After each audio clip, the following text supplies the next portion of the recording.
Alright, I've got a great tapping exercise for you. This is all on one string.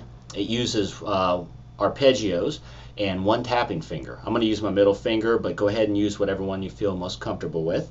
And let me play it for you first, and then we'll break it down and talk about it. Okay, here we go.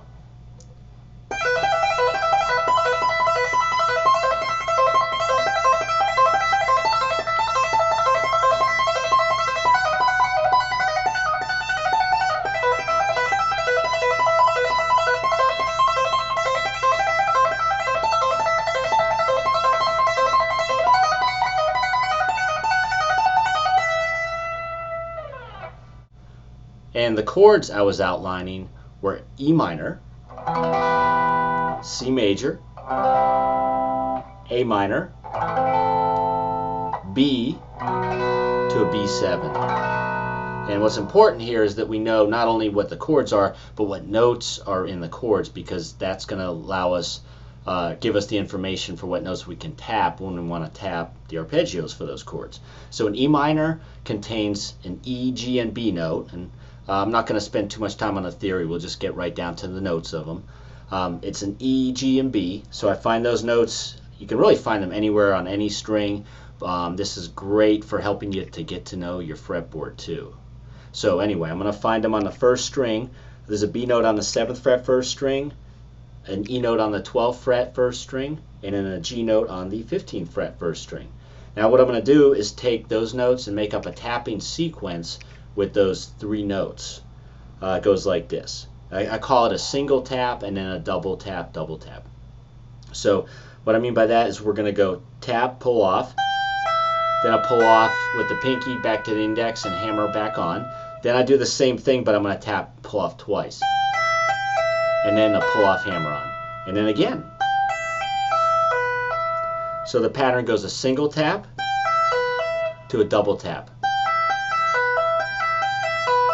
Double tap is twice. So altogether it sounds like this. And then that repeats. It's a 16 note sequence, and what I'm going to do on the second pass of it is, instead of playing the same thing, I'm going to move my tap finger up to another note in the E minor chord. I was on a G, so what I'm going to do is just shift up to the 19th fret and play the B note. So the E minor sequence sounds like this. Next chord up is C. C contains a C, E, and G.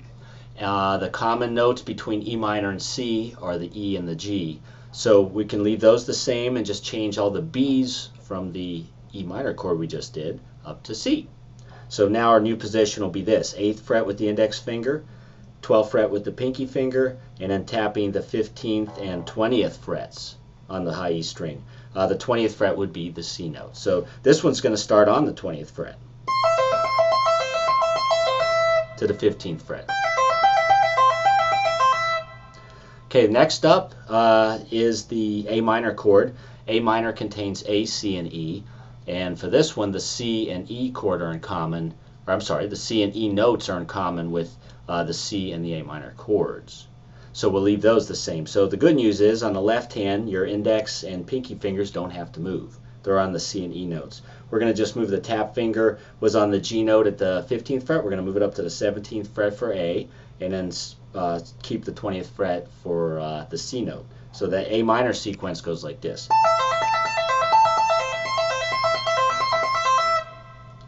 And then the final batch is the B to B7 chord. I'm going to look for the notes of B7, or I'm sorry, the notes of B are B, D sharp, and F sharp. So we're going to go ahead and find those first. You got B on the 19th fret first string with the tap finger, and then the 14th fret is your F sharp with your pinky, and the 11th fret is your D sharp with the index finger. It goes like this.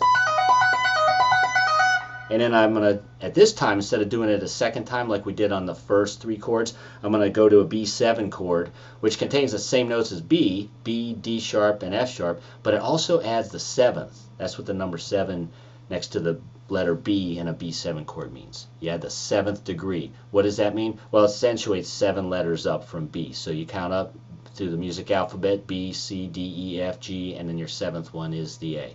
There's a little more to it than that, but don't worry about that for now. So in other words, we're going to add an A note, get rid of the B, and I'm going to just move back to the A note on the 17th fret first string. So the B to B7 sounds like this. So all together slowly, we got it sounding like this. I'm sorry, let's try that again. E minor sounds like this.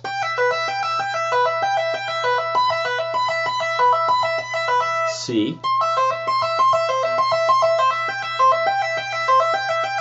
A minor,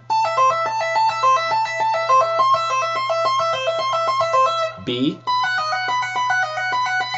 B7. One more time without me talking. Here you go.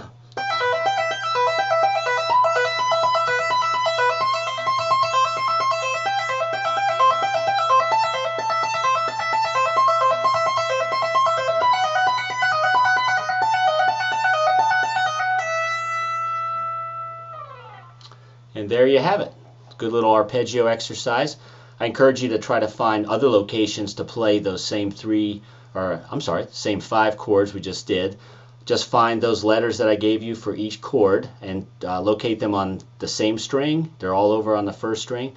Also on the second and third string make good tapping positions too. So good luck with that, and I look forward to hearing and seeing what you can do with these tapping licks. Take care.